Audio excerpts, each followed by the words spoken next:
Konnichiwa and welcome to the Dark Realm Diaries.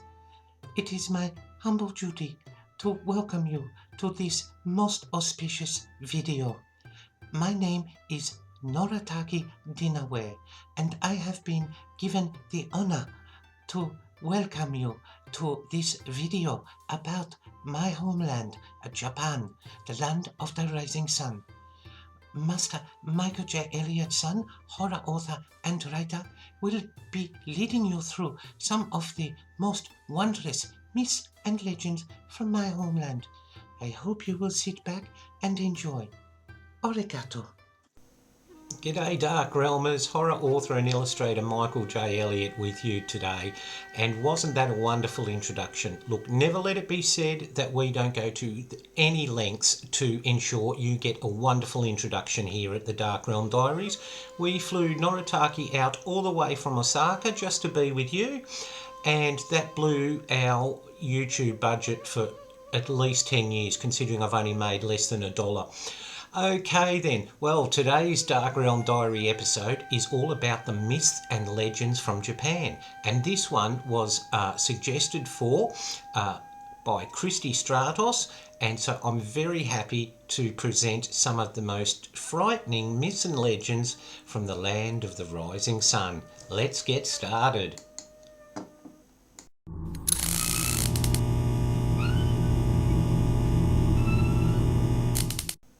Okay, Dark Realm, well, there's literally hundreds and hundreds of myths and legends from Japan, and they all involve different creatures and different entities, but we can basically divide Japanese creatures and entities into two main groups. And the first one is the Oni, and Oni is Japanese for demon.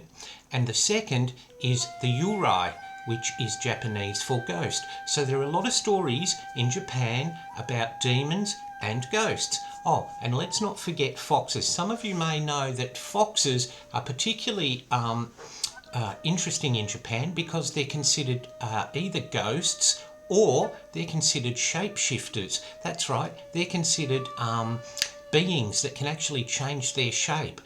So that's very interesting. And we might get to those a bit later.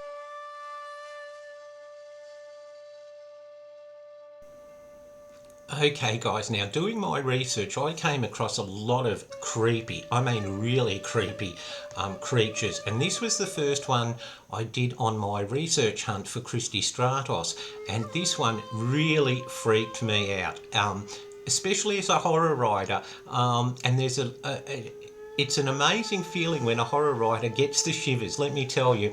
Well, this creature is basically translates as sickle weasel, and what the legend says is that the sickle weasel is one of three. They're either three brothers or three triplets.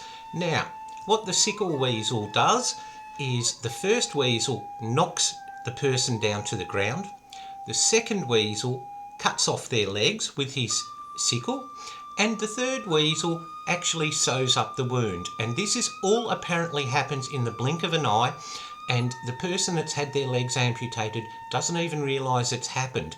Now, I wasn't able to find out what the sickle weasel does with these legs or why they need them, so maybe they've got a leg fetish, or perhaps they're building some sort of monstrous Japanese type Frankenstein. I don't know, but doesn't that sort of freak you out a little bit, that some sort of weasel could actually come and amputate your legs? I've jotted that actually down as a potential horror story.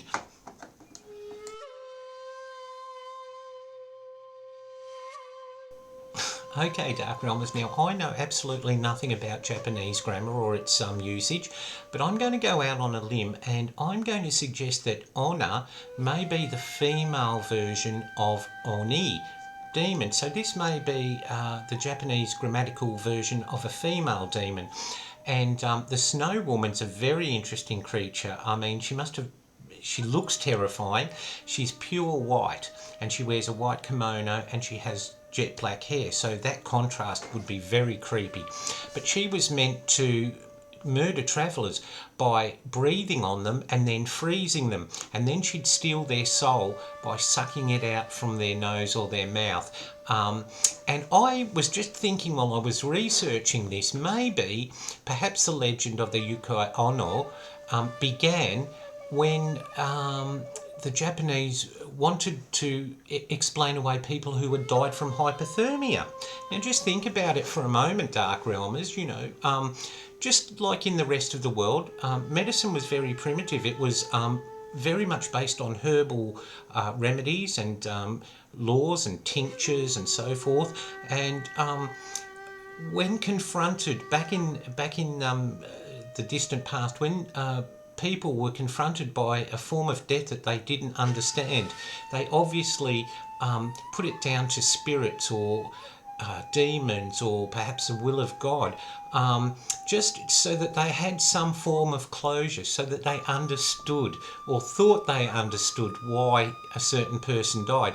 And I have a sneaking suspicion, although I'd have to do a lot more research, that perhaps that's the reason the legend of the Snow Woman began, or it may have started like that with one or two or a small village in Japan starting it, and it rapidly spread.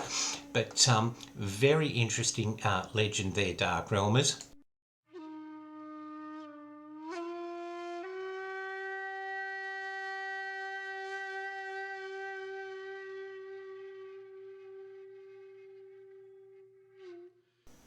Okay, Dark Realmers, well, there's many origin theories to the Yama Uba, but the one I like concerns how she was a mother and she had two sons. Now, in her village, there was a famine, and as food became tighter and tighter, the two sons decided to send her away to die so that there'd be more food for them and the village in general. But instead of dying, the mother managed to find her way up to a mountain where she found a cave. Now, in the cave, the solitude and the hunger turned her into a monster, and she became a devourer of human flesh, particularly babies. Now, what she would also do was offer comfort and shelter for travellers who were perhaps lost, but instead of offering them the promised shelter, she'd lead them up to a cliff and push them over the edge. And then later on, she'd wander down the mountain path and she'd eat the dead wanderers or the dead travellers. She also, according to one legend, offered hospitality to a pregnant woman, but she was actually planning to kill the woman and eat her unborn child. There's also the legend that the Yama Uba would go into villages and offer to look after the children while the mothers did their chores or went about the business that they had to do. And while the mothers were away, she'd eat the children. Now, even though she had a penchant for eating children, she wasn't really fussy. She'd eat anyone. So just because you were middle-aged or in your 20s, you weren't safe, believe me. But what I find interesting about this legend to Dark Realmers is that it gets very much back to how women have been marginalised and demonised in many cultures. In Western society, old women who were pushed out of the fringes of society often became the targets of gossip and innuendo concerning them and their habits, and they became known as witches. And of course, we all know where the hysteria of that led to. So it's very interesting that, as I've pointed out in previous videos, Dark Realmers, how certain aspects of legends and cultures can sort of almost meld, and it becomes like a world image or a world myth. And it may be, as I've stated before, part of our race memory, or part of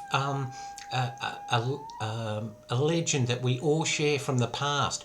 But nonetheless, whatever her origins, she is a truly frightening figure.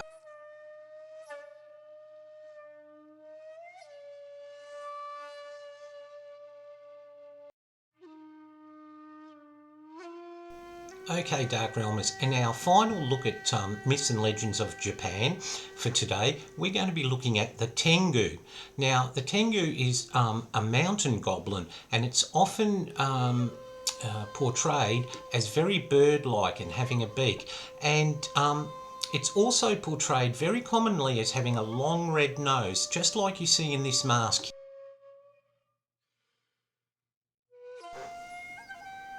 Now, Tengus were said to be former Buddhist priests who had become hypocritical, and so they were transformed and condemned to live as mountain goblins for the rest of their life. And what they used to do was capture Buddhist priests, devout Buddhist priests, and they'd tie them to trees or towers. They'd also set fire to temples because they obviously had a hatred of their former life. It's very interesting that they, often depicted in Japanese legends as being smited by Japanese heroes, very much like a knight slaying a dragon. And even today, Dark Realmers, there are festivals dedicated to the Tengu, and in Japan you can actually buy little souvenirs like the mask you've just seen and little key rings and so forth denoting Tengu. Now, whether that's to remind people to stay on the path of enlightenment, or just as a reminder, look what happens if you don't, I'm not sure, but it's a very interesting myth and legend, and one I'm really happy to finish today's video off on.